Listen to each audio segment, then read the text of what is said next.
Hello, internets! This is me. Hello, you.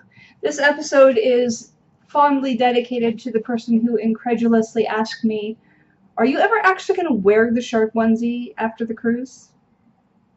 Shame on you. How very dare you. Anyway, this is long overdue. Long overdue, like almost a year. Sorry. This is actually take 2 of this video because I recorded almost the entire thing and it was heartfelt and emotional, but 2 minutes into it, my fucking cat, jumped up on the keyboard and pressed pause, and I didn't realize it, so I was talking to an empty screen. So let's see if we can just get through that shit again. Clinic day. Okay. You're a dick, Nanto. Come here. Tell the people you're sorry. I'm sorry. I'm sorry. Okay. He's not really sorry because he's a fucking cat. Alright. Clinic day. First appointment was Dr. Goslin. We had a lot to talk about. We talked about clinical trials and Radicava specifically, which I guess those are the company is still in talks with various insurance companies to see what kind of deals can be worked out, if Medicare is going to cover it, etc., etc. So we're still in a holding pattern for that, and literally every other medical trial that's going on right now I do not qualify for because I have had ALS for too long. Yay. We checked my function. We talked about medications. If you are a follower of this blog, you know that Sad Brain has pretty well had the reins lately, and so we talked about that medication. Yeah, I'm on the max dose of Celexa that is allowable right now. So we are going to try putting Wellbutrin back in the mix. I've done Wellbutrin before, and then we went higher dose and higher dose, and then we did Prozac, and then we took the Wellbutrin off, and then we added, I was on Prozac for a while by itself, and then we added Celexa, and then we took off the Prozac. Everything seems to work for a little while and then stop working, which could mean that the placebo effect is alive and real, and I think it's working until I notice that it isn't working. And it's hard to gauge these things because I have legit reasons to be sad when things really do, hi cat, really do suck. So yeah, it's hard. In the meantime, for the increased panic attacks that I've been having, it was recommended to start taking Ativan as a preventative at night. I don't know how I feel about that, but meh. The other medication that we're adjusting is the Ditropan, which is the one I'm taking for incontinence, because that has become a serious problem. Again, as if you have been reading this blog, you know about that. It's gotten a lot worse. It's to the point, there's some psychological component to it or something, because I will be okay and then think I should probably pee. It's been a while, so I'll stand up, I'm like, oh, okay, yeah, I kind of have to pee. Get into the bathroom, and right at the toilet, before I can disrobe enough to do the thing, I'm just suddenly peeing. And there's absolutely nothing I can do about it. So I've actually been wearing pee pads for about a month now. That's sexy as shit, let me tell ya. And accidents still happen. In fact, I had one today at work, and I had to leave because I peed through the pad and my underwear, and I didn't have backups, so I had to come home. Yeah, we're going to increase medication, and I've also been referred to a urologist for that. That one is pretty fucking ego-shattering, as I'm sure you can imagine. A lot of the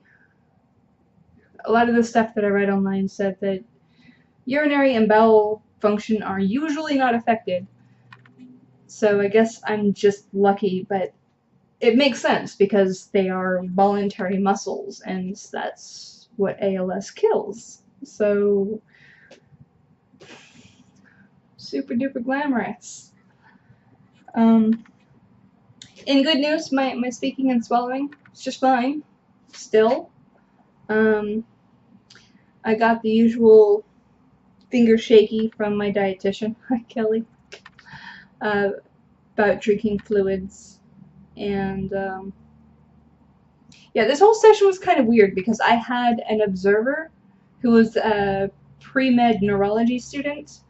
So she sat in the room with us the whole time, and then it seemed like about every other doctor that came in had an observer with them today. Like, there was a new nurse who was starting, there was somebody who was working with the dietitian, somebody else had a follower, and there was a new physical therapist that I've never met. It was not Deb today, which is sad because we love Deb. Yeah. So yeah, that was fine. PTOT, we're going to refer me to see somebody about the wheelchair fitting, finally. Again, we were supposed to last time, and apparently St. Vincent swore that they called me and left voicemails, which I mysteriously never got. So we're going to try that again. They offered me a loaner power chair, but the thing with the wheelchair is that my apartment isn't set up for one. Like, it's a straight shot from the front door to my bedroom, but like getting from my bedroom to the bathroom in a power chair is not really going to work out. But I want to start on it now while I'm still working, while I still have really good insurance. So, I'm like fighting for something I can't really properly use yet. And the reason I can't properly use it is because I don't fucking have a house. You wouldn't think it should be this hard, but I've been looking actively for 2 years, and I've got 3 real estate agents on it. I've got Christina, who I love, and she bought and sold the Zombie Tramp house. I've got somebody who specializes in manufactured housing, and I've got somebody who is licensed in Washington and Oregon. All 3 of these people are looking. I have automated searches set up on like 4 different websites that email me every other day with potential hits. And probably twice a week I just look around on different sites. It's not like I'm not looking. It's just that the Portland market sucks ass right now, and everything that comes up that I can afford is either a slice of a townhome that is multi-level, or it is built in the 50s when ADA was not remotely a thing. I just man up and use the stairs, Nancy. Or it's like an 800 square foot 2-bedroom 1-bath, which is not at all going to be okay for 2 adults and 4 cats. 4 cats. 4 cats, Yanto. You're gonna have kitty roommates. How do you feel about that? Huh? Huh? Yeah. You're gonna hate it. It's gonna be awesome. Anyway. So, yeah, touch of frustration there about the housing, because I feel like my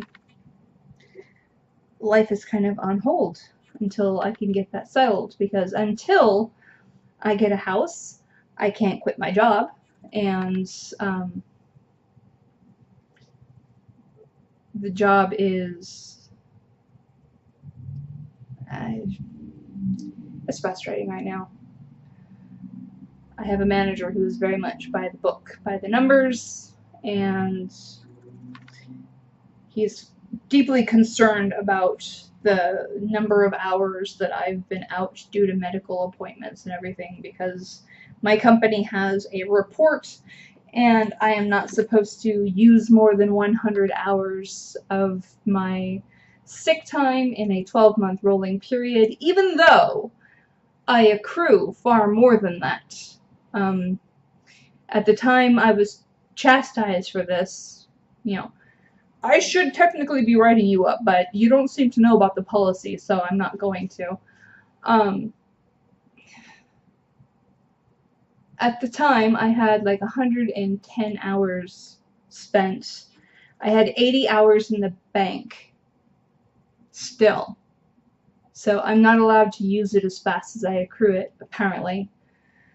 So because of all of that, I've had to officially file for the intermittent medical leave, which was a pain in the ass and just irritating on principle that I have to. Like, I've got a fucking terminal disease and you know this.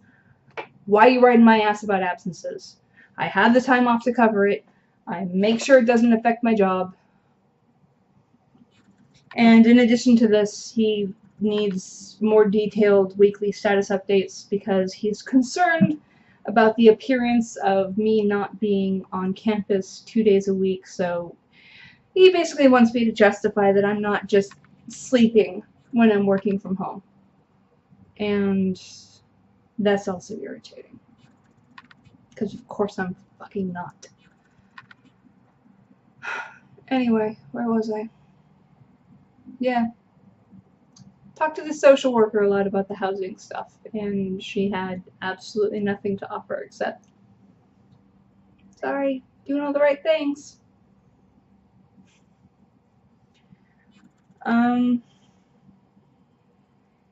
The very last appointment was the breathing specialist. Last time at clinic, I had measured at 92% capacity, like lung capacity, and that kind of didn't surprise me. I had been slacking off on the breath stacking. Because it sucks! Breath stacking sucks. I will do a video. I know I've been threatening to do this forever, but I will do a video where I show you what that entails, and it sucks. So I hadn't been doing it, so I was at 92%. Which, yeah, she was not worried at all. She's like, you're always on the high side of normal. No big deal. This time I was at 81%. That's over a 10% decline in 3 months.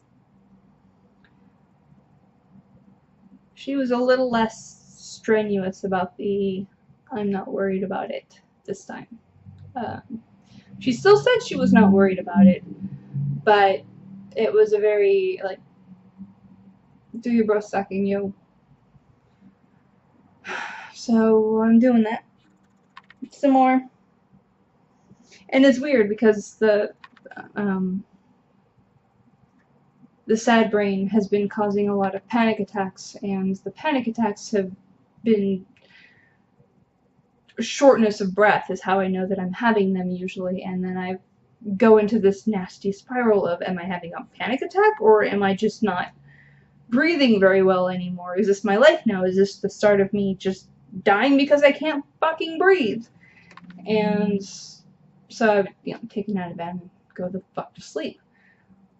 But apparently there's probably something to that, and that sucks. So, yeah. That's the state of the stuff. 15 minutes of not a whole lot of good news. But hey, I am very cute in a shark suit. I might wear this for every update. I don't know. I love it a lot. I can't stand up to show you, but like I have a tail and a fin, and you know, shark eyes. Shark eyes. I love this thing a lot. So yeah, that's what's going on. And that is another official update. Done. In the bag. I hope you're having a good week, and I'll see you next time.